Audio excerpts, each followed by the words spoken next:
Okay, welcome students to our video lecture series. और ये chapter जो हमने शुरू किया था नेशनलिज्म, ठीक है। एक तो हमने लाइव क्लास किया था, एक मैंने वीडियो बना के भेजा था, ठीक है। तो नॉन कॉर्पोरेशन मूवमेंट हमने ख़त्म कर दिया था और सिविल डिसोबीडियंस मूवमेंट के बारे में भी थोड़ा मैंने बताया था, ठीक है। चलो आज इस चैप्टर को हम कोशिश करेंगे कंप्लीट करने के लिए, ठीक है। First of all I want to wish you all a happy रोजो, ठीक है, स्पेशली दोज गर्ल्स, ठीक है। आज का दिन आप एंजॉय करो, ठीक है। रोजो आप लोगों का फेस्टिवल है, ठीक है। Again I want to wish you all a happy रोजो, ठीक है। और आज मैं बहुत ज़्यादा खुश हूँ क्योंकि इकोनॉमिक्स आप लोगों ने बहुत अच्छी तरह से इकोनॉमिक्स का एग्जाम दिया था, ठीक है। इस तरह से आप हार्ड वर्क करते रहोगे डेडिकेशन के साथ तो निश्चित रूप से आपको सक्सेस मिलेगा, ठीक है। तो हम लोग सिर्फ क्या गाइड कर सकते हैं, और करना तो आपको खुद है, ठीक है। तो congratulation for your economics exam, बहुत अच्छे तरह से आप सभी ने बहुत अच्छा किया है इस एग्जाम में, ठीक है। तो शुरू करते हैं सिविल डिसोबीडियंस मूवमेंट। मैंने लास्ट वीडियो में थोड़ा बताया था कि ये मार्च 1930 को शुरू हुआ था और मार्च 1931 को ये खत्म हो गया था। ये सिविल डिसोबीडियंस मूवमेंट जो है दोबारा लॉन्च किया गया था, इसको सिविल डिसोबीडियंस मूवमेंट 2 कहा गया, ठीक है। ये जो 2 था ये शुरू हुआ था 1932 में और इसका मोमेंटम 1934 में धीरे धीरे खत्म हो गया, ठीक है। तो हमें पता था कि सिविल डिसोबीडियंस मूवमेंट 1930 में शुरू हो चुका था, ठीक है। पूरा इंडिया में लोग जो है सब बढ़ चढ़कर इसमें पार्टिसिपेट कर रहे थे, ठीक है। उसमें क्या होता था, तो जो ब्रिटिशर्स थे उन्होंने क्या किया, उन्होंने हार्श स्टेप लेना शुरू किया, बच्चों को पीटना शुरू किया, बड़ों को अरेस्ट किया, ठीक है। इस तरह से धीरे धीरे सिविल डिसोबीडियंस मूवमेंट भी वायलेंट होने लगा, ठीक है। और जो इरविन था, देखो यहाँ पे लिखा है गांधी इरविन पैक्ट, ये हुआ था 5 मार्च 1931 को। तो ऑलरेडी महात्मा गांधी क्या वो तो चाहते थे कि नॉन वायलेंस के थ्रू ये मूवमेंट्स हो, लेकिन देश में वायलेंस शुरू हो चुका था, ठीक है। तो क्योंकि महात्मा गांधी को और खान अब्दुल गफर खान जैसे बड़े लीडर्स को अरेस्ट कर लिया गया था जिससे कि लोग भड़क गए थे, ठीक है। यहाँ पे भी वायलेंस शुरू हो गया था। तो जो इरविन था, लॉर्ड इरविन कौन था, ये वाइस रॉय था, ठीक है। लॉर्ड इरविन महात्मा गांधी को इनवाइट किया, किसलिए कि एक राउंड टेबल कॉन्फ्रेंस होगा जिसको कहा गया था second round table conference. Second round table conference में महात्मा गांधी को ब्रिटेन आने के लिए उनको इनवाइट किया ताकि महात्मा गांधी जाए और ये जो मूवमेंट बढ़ते जा रहा है इंडिया में इसको कैसे कंट्रोल किया जा सके, उनका मेन इंटेंशन था इरविन का। लेकिन महात्मा गांधी ने क्या कहा था, महात्मा गांधी ने कहा था कि अगर हमारे जितने भी लीडर्स को आप अरेस्ट किए हो, अगर आप उन सबको छोड़ देते हो तो ही मैं जाऊंगा कॉन्फ्रेंस में पार्टिसिपेट करने के लिए, ठीक है। तो उन्होंने प्रॉमिस किया, गवर्नमेंट प्रॉमिस किया कि जितने भी सिविल डिसोबीडियंस के वॉलेंटियर्स थे जिनको अरेस्ट कर लिया गया था उन सबको रिलीज कर दिया जाएगा। मैंने पहले ही बताया था जब ये शुरू हुआ था लगभग 1 लाख वॉलेंटियर्स को अरेस्ट कर लिए गए थे, बड़े बड़े लीडर्स के साथ 1 लाख लोगों को अरेस्ट कर लिया था ब्रिटिशर्स ने, ठीक है। तो इसी का नाम दिया था गांधी इरविन पैक्ट 1931। पैक्ट का मतलब होता है एग्रीमेंट, जब दो लोग आपस में एग्रीमेंट करते हैं उसको कहते हैं पैक्ट, ठीक है। तो ये इस तरह से गांधी इरविन पैक्ट के बारे में ज्यादा नहीं दिया बुक में, लेकिन फिर भी मैं बता रहा हूँ कि गांधी इरविन पैक्ट क्या था। ये 5 मार्च 1931 को एक एग्रीमेंट साइन हुआ था महात्मा गांधी और वाइस राय लॉर्ड इरविन के बीच में, ठीक है। लेकिन इसके बाद क्या हुआ था, जब महात्मा गांधी वापिस आए तो देखे कि इंडिया में जो प्रॉमिस किया था ब्रिटिशर्स ने वो प्रॉमिस तो वो लोग फुलफिल किए ही नहीं। जो कई जेल में डाल दिया था जवाहरलाल नेहरू वगैरह को, खान अब्दुल गफर खान, किसी को रिलीज नहीं किया था। तो महात्मा गांधी ने दोबारा सिविल डिसोबीडियंस मूवमेंट 2 शुरू किया था, ठीक है। तो अभी हम पढ़ेंगे कि कौन से सोशल ग्रुप्स जो इसमें पार्टिसिपेट किए थे, ठीक है, और उनके विचारधारा क्या थे, क्यों पार्टिसिपेट किए थे और कौन से सोशल ग्रुप्स पार्टिसिपेट नहीं किए थे, ठीक है। कुछ ग्रुप जो है ये सिविल डिसोबीडियंस मूवमेंट जो हुआ 1 इसमें पार्टिसिपेट किया लेकिन 2 में पार्टिसिपेट नहीं किया, ठीक है। ये सब कारण जानने की हम कोशिश करेंगे, ठीक है बच्चों। जो पहला सोशल ग्रुप है जिसने सिविल डिसोबीडियंस मूवमेंट में पार्टिसिपेट किया था वो थे रिच फार्मर्स या फिर रिच पीजेंट्स, ठीक है। तो यहाँ पे देखो जो कंट्री साइड यानी जो रूरल एरिया से गांव साइड को हम बोलते हैं कंट्री साइड। कंट्री साइड में रिच पीजेंट्स कौन से कम्युनिटीज के थे, ये थे Patidars Gujarat and Jats of UP. ठीक है, ये बहुत ज्यादा एक्टिवली पार्टिसिपेट किया सिविल डिसोबीडियंस मूवमेंट्स में। ये पट्टीदार और जाट ये एक ग्रुप है, ठीक है, एक जाति है। ये लोग जो है बहुत बढ़ चढ़ के इन्होंने सिविल डिसोबीडियंस मूवमेंट में पार्टिसिपेट किया था। ठीक है, और ये लोग कौन थे? Being the producer of commercial crops they were very hardly hit by the trade depression and falling price. ये लोग कमर्शियल क्रॉप्स उगाते थे। कमर्शियल क्रॉप्स पता है तुम्हें क्या होता है? ठीक है, कमर्शियल क्रॉप जैसे चाय, कॉफी, ठीक है, शुगर केन, ये सब क्या है? कमर्शियल क्रॉप्स है। तो इनका जो कमर्शियल क्रॉप्स था ये ट्रेड डिप्रेशन का यानी क्या होता है? जब बिजनेस डाउन चलता है, ठीक है, इसको कहते हैं डिप्रेशन। जब बिजनेस गिरता है और रेट गिर जाता है, फॉलिंग प्राइस मतलब रेट, तो इनका अपना जो है क्रॉप्स को बेच नहीं पा रहे थे, जिसके कारण वो बहुत ज्यादा परेशान थे, उनके पास पैसा नहीं था। ठीक है, आज देयर इनकम फेल, उनका इनकम जब गिरने लगा क्योंकि वो बेच ही नहीं पा रहे थे अपना क्रॉप्स, तो क्या हुआ? They found it hard to pay revenue. लेकिन ब्रिटिशर्स क्या थे? ब्रिटिशर्स तो रेवेन्यू मांगते ही थे, तुम्हें तो देना ही देना होगा रेवेन्यू। लेकिन ये लोग रेवेन्यू देने के पोजीशन में नहीं थे क्योंकि इनके पास वो क्रॉप बिक ही नहीं रहा था। वहां ट्रेड डिप्रेशन आ गया था, पूरा वर्ल्ड में आया था उस समय इकोनॉमिक डिप्रेशन। ठीक है, तो इसके कारण वो रेवेन्यू नहीं पे कर पा रहे थे। दे एंथुसियास्टिकली सपोर्टेड द सीडीएम, तो वो बड़े बढ़ चढ़कर, एंथुसियास्ट का मतलब क्या होता है? बहुत बढ़ चढ़कर वो लोग पार्टिसिपेट किए सिविल डिसोबीडियंस मूवमेंट में। They took part in boycott programme. Boycott programme क्या होता है? जैसे किसी सामान को हमको बहिष्कार करना, बॉयकट करना। जैसे हमें फॉरेन क्लॉथ्स नहीं पहनना है तो हमने क्या किया? बॉयकट किया। नौकरी में नहीं जाना तो हमने क्या किया? बॉयकट किया। ठीक है, उसे बॉयकट प्रोग्राम में उन्होंने पार्टिसिपेट किया एंड रिफ्यूज टू पे द रेवेन्यू, और रेवेन्यू पे करने से भी मना कर दिया।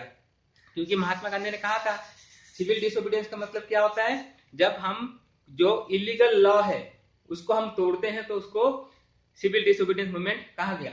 तो रेवेन्यू पे नहीं करना भी अपना रूल्स रेगुलेशन को तोड़ना होता है, तो इन्होंने पे करने से मना कर दिया। For them fight for Swaraj was against high revenue. उनके लिए स्वराज का मतलब क्या था? जो इतने ज्यादा रेवेन्यू, इतने ज्यादा टैक्स ले रहे हैं ब्रिटिशर्स, उसके अगेंस्ट में लड़ना ही उनके लिए स्वराज का मतलब था। ठीक है, ताकि वो रेट थोड़ा सा कम हो जाए। दे were deeply disappointed when the CDM was called off in 1931। मैंने पहले बताया था मार्च 1930 में शुरू हुआ था और मार्च 1931 में खत्म हो गया था। तो ये लोग डिसअपॉइंट हो गए। कौन?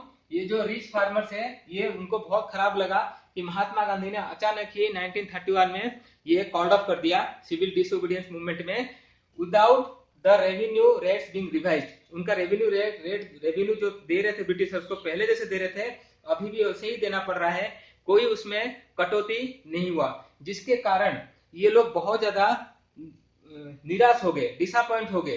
तो इसी कारण, यही कारण था जब सिविल डिसोबीडियंस मूवमेंट 2 शुरू हुआ था। ठीक है, जब 2 शुरू हुआ, कब शुरू हुआ? ये 1932 में। जब 1932 में सिविल डिसोबीडियंस मूवमेंट 2 शुरू हुआ, तो ये जो थे हमारे कौन? पट्टीदार्स ऑफ गुजरात और जाट्स ऑफ यूपी, इन्होंने पार्टिसिपेट नहीं किया। ठीक है, लेकिन सिविल डिसोबीडियंस मूवमेंट 1 में वो बहुत बढ़ चढ़कर पार्टिसिपेट किए थे। ठीक है, अब देखते हैं थोड़ा सा जो पुअर फार्मर्स हैं उनका क्या हाल था उस समय। देखो बच्चों, ये जो पुअर पीजेंट्स यानी पुअर फार्मर्स, ये कौन लोग थे? जिनके पास खुद का जमीन नहीं था। ठीक है, ये लोग काम करते थे किसके? कोई रिच फार्मर के अंडर में उनके जमीन पे काम करते थे। जब इकोनॉमिक डिप्रेशन आया तो ये जो पुअर फार्मर्स है इनको भी अपना रेंट देना, क्योंकि ये जमीन रेंट पे लेते थे क्योंकि खुद का जमीन था नहीं, तो ये क्या करते थे? तो ये रेंट देते थे रिच फार्मर्स को। तो इनका लड़ाई था रिच फार्मर के साथ ताकि रेंट को कम करे। ठीक है, तो इनका अभी ये लोग जो है पुअर फार्मर जो थे, पुअर पीजेंट्स, ये इन्होंने इतना पार्टिसिपेट नहीं किया। क्यों? क्योंकि जब जो रिच फार्मर थे उनके, जब ये इकोनॉमिक डिप्रेशन आया था दुनिया में, तो ये जो पुअर फार्मर्स थे ये रेंट दे नहीं पाते थे किसको? रिच फार्मर को। और वो चाहते थे कि वो रेंट माफ हो जाए, जो अनपेड रेंट था उसको माफ कर दिया जाए। ठीक है, लेकिन जो कांग्रेस था, जो कांग्रेस के लीडर्स थे, तो वो लोग इतना ज्यादा इसको कैंपेन नहीं किया। ठीक है, इसको उनका जो हाईलाइट नहीं किया। क्यों नहीं हाईलाइट किया? क्योंकि वो अपना रिलेशन जो रिच फार्मर्स थे, ठीक है, जो रिच फार्मर्स थे उसके साथ अपना रिलेशन खराब नहीं करना चाहते थे। कौन? कांग्रेस के लीडर्स। ठीक है, तो इसीलिए जो है ये पुअर फार्मर्स जो है इतना पार्टिसिपेट नहीं किया, क्योंकि जब जो गरीब लोग थे वो लोग चाहते थे कि कांग्रेस के जो लीडर्स है, ठीक है, महात्मा गांधी, जवाहरलाल नेहरू, उनका बात उठाए और रिच फार्मर्स पे दबाव डाले ताकि रेंट को माफ कर दिया जाए। लेकिन ये जो कांग्रेस था, जो लीडर्स थे, वो अपना रिलेशन खराब नहीं करना चाहते थे, इसलिए इस कैंपेन को, नो रेंट कैंपेन जो था, उसको इतना उठाया नहीं। ठीक है, जिसके कारण ये पुअर फार्मर्स ने पार्टिसिपेट नहीं किए। ठीक है, अब नेक्स्ट सोशल ग्रुप के बारे में देखते हैं। ठीक है, चलो अभी नेक्स्ट क्लास देखते हैं। नेक्स्ट सोसाइटी जिसने सिविल डिसोबीडियंस मूवमेंट में बढ़ चढ़कर पार्टिसिपेट किया था, वो थे बिजनेस क्लास। बिजनेस क्लास यानी अमीर लोग, बड़े बड़े इंडस्ट्रियलिस्ट। ठीक है, जैसे आज के डेट में अंबानी वगैरह है ना, बिरला, इस तरह से बड़े बड़े जो बिजनेसमैन है, उन्होंने भी बड़ा बढ़ चढ़कर इसमें पार्टिसिपेट किया था। ठीक है, तो कैसे, किस लिए उन्होंने पार्टिसिपेट किया था? देखो, they wanted policies that supported businesses where colonial policies restricted their business activities। वो अपना बिजनेस को एक्सपांड करने का सोच रहे थे। जैसे हम दूसरे देश में बिजनेस फैला दें, कहीं और फैला दें, लेकिन जो हमारे ब्रिटिश के जो पॉलिसीज थे वो उनको रेस्ट्रिक्ट कर रहा था, रोक रहा था अपना बिजनेस फैलाने के लिए, जिससे वो नाराज थे। ठीक है, इसके बाद they wanted protection against imports of foreign goods and policies that would discourage imports. वो चाहते थे जो फॉरेन से, देखो, जो फॉरेन से सामान आता था वो सामान सस्ता पड़ता था, तो इनका सामान इतना नहीं बिकेगा, क्योंकि बड़े बड़े इंडस्ट्रीज जो है इंडिया में सामान बना रहे थे। वो चाहते थे कि कुछ उनको प्रोटेक्शन मिले, या फिर जो पॉलिसीज, जो ब्रिटिशर्स ने जो पॉलिसीज बनाया था, वो पॉलिसीज इंपोर्ट को डिस्करेज करे, ताकि इंपोर्ट ना हो, ताकि देश के अंदर ही सामान बने। ठीक है, देश के अंदर ही सामान बनने के लिए उन्होंने उसको वो चाहते थे कि जो इंपोर्ट था, बाहर से सामान आता था, उसको बंद कर दिया जाए। उसके बाद दो चीज ये एमसीक्यू में भी पूछा जाएगा। They form the Indian industrial and commercial Congress. ठीक है, उन्होंने दो ऑर्गेनाइजेशन फॉर्म किया अपने बिजनेस को स्टेबल करने के लिए। ठीक है, सारे जो यूनियन टाइप बनाया उन्होंने। ठीक है, जो पहला बनाया था the Indian industrial and commercial Congress, ये बनाया था 1920 में। और the federation of Indian chamber of commerce and industries, इसका शॉर्ट फॉर्म है FICCI, इसको बनाया था 1927 में। बड़े बड़े लीडर्स थे उस समय, जैसे जो इंडस्ट्रीज थे, पुरुषोत्तम दास, GD बिरला, ये बहुत बड़े बड़े इंडस्ट्रीज थे। उन्होंने क्या, इसको सपोर्ट किया और इसको लीड किया। ठीक है, ये जो सिविल डिसोबीडियंस मूवमेंट को उन्होंने लीड किया, अपने क्लास के हिसाब से बिजनेस क्लास को उन्होंने लीड किया। और साथ में तुमको बताता हूं, देखो ये जो बिजनेस क्लास है, ये काफी ज्यादा फंडिंग भी किया, किसको? सिविल डिसोबीडियंस मूवमेंट को लॉन्च करने में, और उसको चलाने के लिए पैसा भी उन्होंने खर्च किया था। तो उनका जाकर they supported civil disobedience movement financially, देखो इसको यहाँ पे लिखा है फाइनेंशियली, इसको सपोर्ट किया। और they refuse to buy and sell imported goods, जो सामान बाहर से आते थे उसको खरीद के बेचना, ये सब उन्होंने रिफ्यूज किया, बंद किया। इस तरह से उन्होंने क्या किया, सिविल डिसोबीडियंस मूवमेंट में पार्टिसिपेट किया। उनके लिए जो बड़े बड़े बिजनेसमैन थे, उनके लिए स्वराज का मतलब क्या था कि businessmen saw Swaraj as a time when trade and industries can flourish without any colonial restriction। उनके लिए स्वराज का मतलब क्या था कि जो बिजनेस है, ट्रेड और जो इंडस्ट्रीज है, ठीक है, ये फले फूले और बढ़े, इनका बिजनेस और बढ़े बिना किसी कॉलोनियल रेस्ट्रिक्शंस के। कॉलोनियल का मतलब बिना किसी ब्रिटिशर्स के रेस्ट्रिक्शन से इनका बिजनेस और फले फूले और बढ़े। ठीक है, तो ये थे बिजनेस क्लास। चलो अब जाते हैं, थोड़ा देखते हैं वर्किंग क्लास। वर्किंग क्लास जो इनके अंडर में काम करते थे, उनका कंडीशन क्या था सिविल डिसोबीडियंस मूवमेंट के टाइम पे। ठीक है, अच्छा चलो अभी थोड़ा सा हम वर्किंग क्लासेस के बारे में देखते हैं। वर्किंग क्लास कौन लोग होते हैं? जो मिडिल क्लास के लोग होते हैं, जो इंडस्ट्री वगैरह में काम करते हैं, ऑफिस वगैरह में काम करते हैं, उनको कहते हैं वर्किंग क्लास। ठीक है, बिजनेस क्लास कौन थे? वो मालिक थे इंडस्ट्रीज के। ठीक है, तो इन्होंने क्या किया था, देखो वर्किंग क्लास जो है, सब लोग होल हार्टेडली, मतलब सारे लोग मिलके सपोर्ट नहीं किए। कुछ ही लोग थे जो कि नागपुर रीजन के थे, जिन्होंने यहाँ पे सिविल डिसोबीडियंस मूवमेंट को सपोर्ट किया था। ठीक है, they adopted the ideas of Gandhian programmes like boycott of foreign clothes and goods. ये गांधी जी के आइडियाज को फॉलो किया उन्होंने, और उन्होंने फॉरेन के क्लॉथ्स और गुड्स, सामान को यूज करना बंद कर दिया। ठीक है, for them movement was against low wages and poor working conditions. उनके लिए स्वराज का मतलब क्या था, उनका जो लड़ाई था, उनका जो लो वेजेस, उनको जो सैलरी मिलता था, कम मिलता था, वो चाहते थे कि उसको थोड़ा हाइक किया जाए, उनको बढ़ाया जाए, और जो जहां पे वो रहते थे इंडस्ट्रीज में, उनका वर्किंग कंडीशन बहुत खराब था। ठीक है, 14 घंटा 15 घंटा काम करवाया जाता था। ठीक है, तो ये सब चीज, और उनका रहने के लिए भी उनको जो मिलता था क्वार्टर्स वगैरह, वो भी उनका कंडीशन बहुत खराब था। तो इसके अगेंस्ट में वो लोग लड़ना चाहते थे, कौन, वर्किंग क्लास के लोग।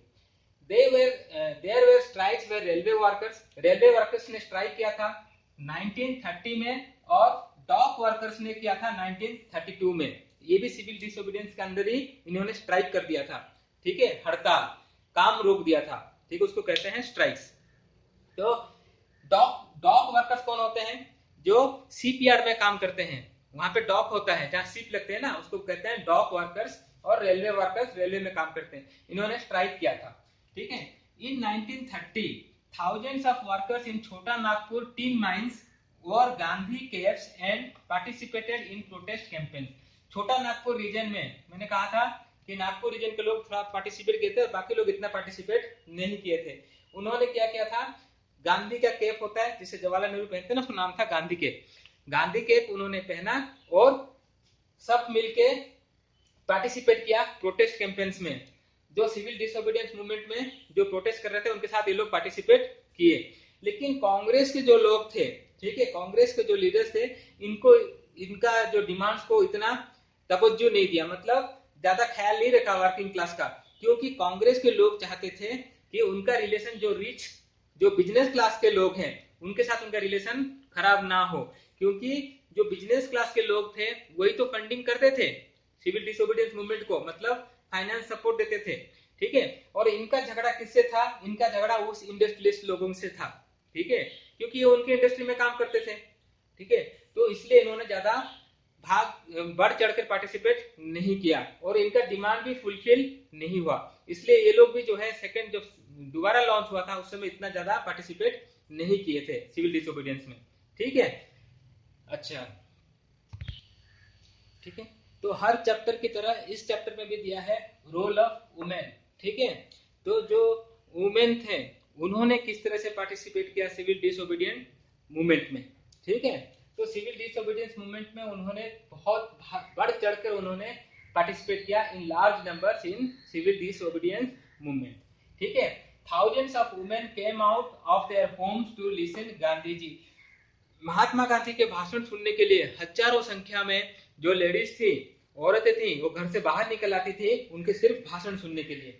ठीक है, दे पार्टिसिपेटेड इन प्रोटेस्ट मार्च। जहां जहां महात्मा गांधी प्रोटेस्ट मार्च करते थे, उनके साथ वो भी पार्टिसिपेट किया। उन्होंने मैन्युफैक्चर्ड सॉल्ट, उन्होंने सॉल्ट भी मैन्युफैक्चर किया, क्योंकि सिविल डिसोबीडियंस मूवमेंट जब शुरू हुआ था, तो वो सॉल्ट मार्च से ही शुरू हुआ था। ठीक है, तो सॉल्ट मैन्युफैक्चर किया and boycotted foreign goods and clothes. जो ब्रिटिश के सामान थे, उसको भी उन्होंने यूज करना बंद कर दिया। ठीक है, तो उसके बाद many were put to jail by police. जैसे जो सिविल डिसोबीडियंस मूवमेंट के वॉलंटियर्स थे, उनको लाखों संख्या में अरेस्ट कर लिया गया था। ठीक है, उनमें बहुत सारे औरतें भी थी। ठीक है, जो उनमें बढ़ चढ़ के पार्टिसिपेट कर रहे थे, उनको भी अरेस्ट कर लिया गया था। They began to see service to the nation as a sacred duty of women। और देश सेवा, सर्विस टू नेशन मतलब देश सेवा, उन्हें लगने लगा कि देश के प्रति अपना जो सेवा है, वही उनके लिए जो है सबसे पवित्र चीज है। पवित्र मतलब पुण्य मानते थे वो लोग। ठीक है, देश सेवा से सबसे बड़ा पुण्य कुछ और सेवा नहीं हो सकता एक औरत के लिए। ये उनका विचार उनके दिमाग में धीरे धीरे आने लगा। ठीक है, तो ये थे रोल ऑफ वुमन। ठीक है, तो अभी हमने देखा, सबसे पहले हमने क्या देखा, अलग अलग सोसाइटी में सबसे पहले क्या देखा था हमने, सबसे पहले हमने बिजनेस क्लास नहीं, सबसे पहले हमने देखा था rich farmer, poor farmer, business class, working class, और फिर तुम्हारा है वुमेन। ठीक है, तो इतने ज्यादा मूवमेंट हुआ था सिविल डिसोबीडियंस मूवमेंट। ठीक है, मेन मकसद क्या था, देश की आजादी, लेकिन फिर भी हमें आजादी नहीं मिली थी।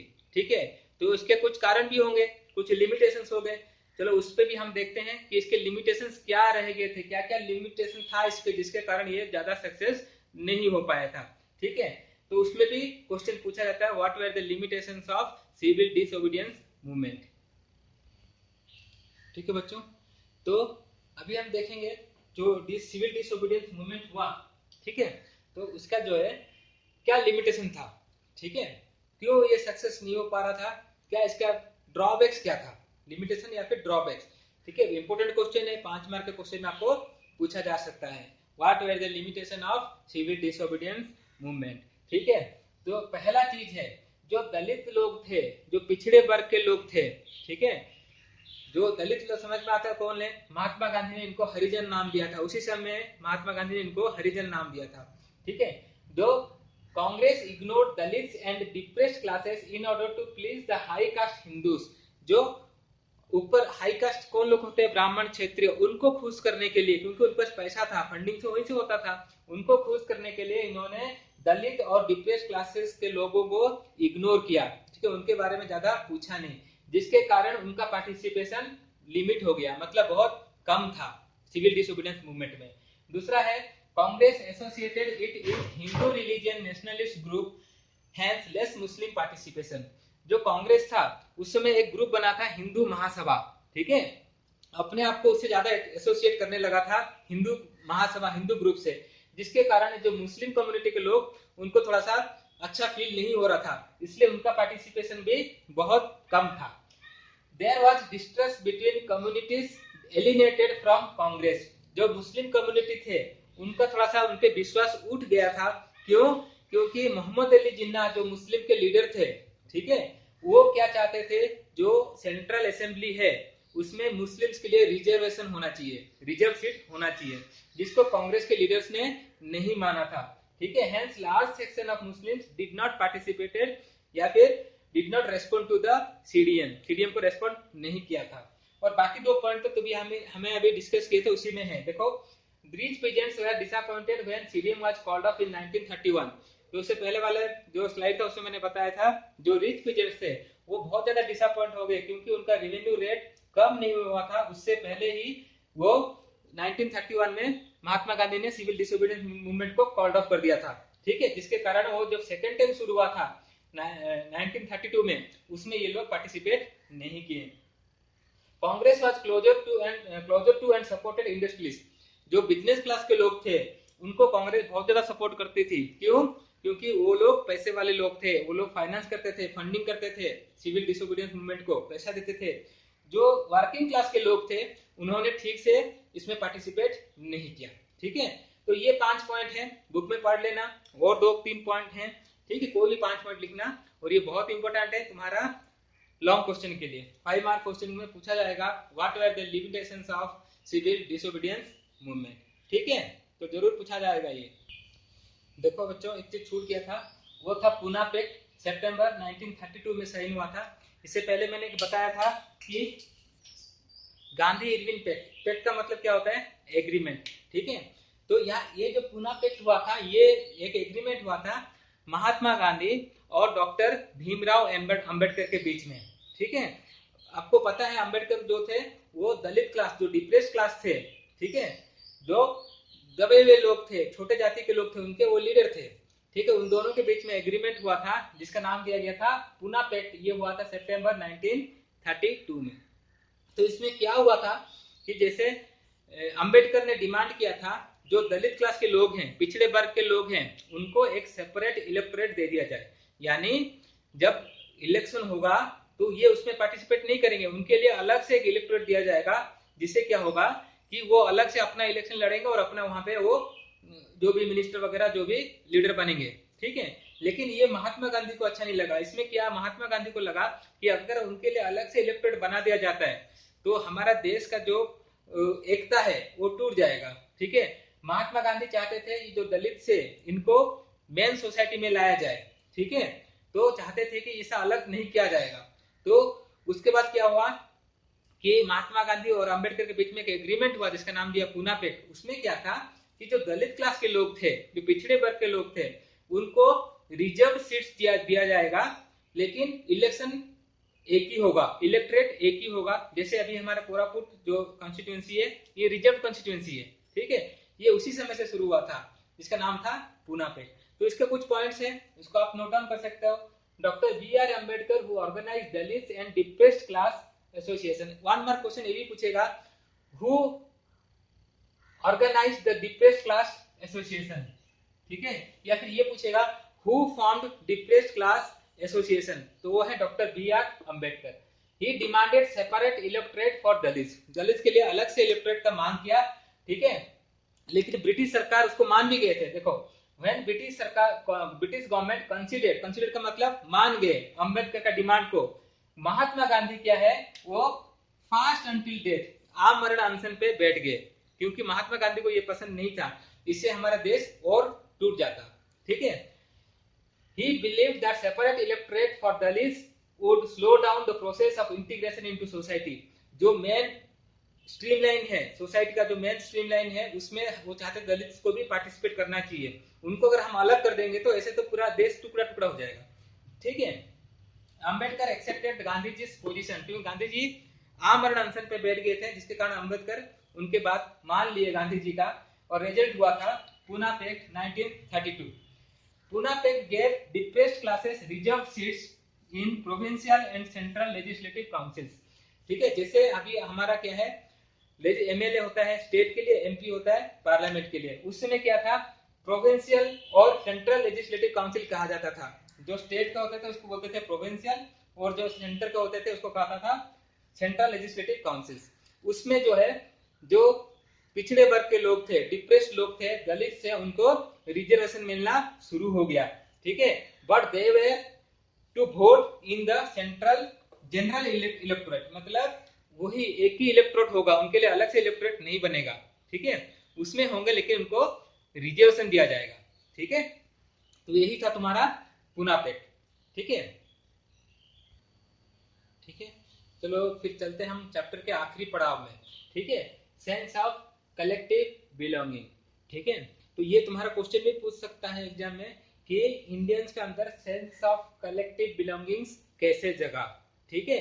तो यहाँ कुछ पॉइंट्स हैं, बुक में भी दिए हैं, इसको आप पॉइंट वाइज लिख सकते हो, तो मैं नोट्स भी दूंगा तुमको, ठीक है। तो यहाँ समझने के लिए देखो, पहले सबसे पहला पॉइंट है यूनाइटेड स्ट्रगल। तो लोग नेशनलिज्म का फीलिंग अंदर कैसे बढ़ा उनमें, क्योंकि लोग यूनाइट हो गए, ठीक है, हम सब भाई भाई, इस तरह से वो लोग यूनाइटेड, जैसे हम बोलते हैं ना, united we stand divided we fall, उनको लग गया जब हम सारे यूनाइट हो जाएंगे तो हम ब्रिटिशर्स को भगा सकते हैं। उसके बाद कल्चरल प्रोसेसेस, कल्चरल प्रोसेसेस भी बहुत बड़ा रोल प्ले किया, जैसे इंडिया का history, fiction, songs, folklore, prints, ठीक है, एंड सिंबल्स, जैसे भारत माता का सिंबल बनाया गया, ठीक है, all played a part in the increasing nationalism. Nationalism का फीलिंग लोगों में बढ़ा, किस कारण, ये सब चीज जो है अपना अपना रोल प्ले किया, ठीक है। इसके बाद जैसे तुम्हारा बंकिम चंद्र चट्टोपाध्याय ने, उन्होंने क्या किया, जैसे यहाँ पे लिखा था, देखो फिक्शन हिस्ट्री, उसमें बंकिम चंद्र चट्टोपाध्याय 1870 में उन्होंने भारत माता का डायग्राम बनाया था, सिंबल बनाया था भारत का, ठीक है, जिससे लोगों में नेशनलिज्म का फीलिंग और बढ़ा। फोकलोर्स ने भी इंपोर्टेंट रोल प्ले किया था, जैसे तुम्हारा फोकलोर्स क्या होते हैं, जो लोकगीत वगैरह होते हैं, ठीक है। जैसे बंकिम चंद्र चटर्जी ने ही क्या लिखा था, वंदे मातरम, ठीक है, उन्होंने लिखा था वंदे मातरम, ठीक है। ये गाना जो है जगह जगह लोग गाने लगे, जिससे लोगों में नेशनलिज्म का फीलिंग बढ़ा। और उसके बाद लिखा है री इंटरप्रिटेशन ऑफ हिस्ट्री, हमारा जो प्राउड हिस्ट्री है इसको लोगों को बताया गया घूम घूम के, ठीक है, जैसे खूब लड़ी मर्दानी वो तो झांसी वाली रानी थी, इस तरह से जो है हमारा हिस्ट्री को भी लोगों तक पहुंचाया गया। तो ये सब चीज जो है कंबाइंडली प्ले किया, क्या प्ले किया, एक रोल प्ले किया सेंस ऑफ कलेक्टिव बिलोंगिंग, लोगों के अंदर, ठीक है, नेशनलिज्म का फीलिंग भरने में ये सब चीज काम किया, ठीक है। तो यही तुम्हारे चैप्टर यहाँ पे खत्म हो रहा है, ठीक है। इसके बाद अगर कुछ छूटा होगा, अच्छा एक चीज और 1 मार्क का क्वेश्चन छूट जाता है, अब मैंने बताया था, चलो फिर बता देता हूँ। जैसे दलित और डिप्रेस क्लास को हरिजन नाम किसने दिया था, हरिजन नाम महात्मा गांधी ने दिया था, ठीक है। हरिजन का मतलब भगवान के बच्चे, ठीक है, इनका नाम दिया था हरिजन। अनटचेबल्स, जिसको छूते नहीं थे, जो अपर कास्ट के लोग छूते नहीं थे, उनको अनटचेबल्स कहा जाता था, उनको हरिजन का नाम दिया था। ठीक है, तो इस तरह से तुम्हारा चैप्टर यहाँ पे खत्म हो रहा है। मैं चाहता हूँ कि तुम चैप्टर को पढ़ो, ठीक है। पढ़ने के बाद जो भी डाउट होगा मुझे पूछना, और मैं जब नोट्स दूंगा तुम्हें सारा डाउट क्लियर हो जाएगा। अभी मैं नोट्स बना रहा हूँ, पूरा कंप्लीट नहीं हुआ है, जब बना दूंगा तुम्हें दे दूंगा, ठीक है बच्चों। तब तक के लिए टेक केयर, बाय।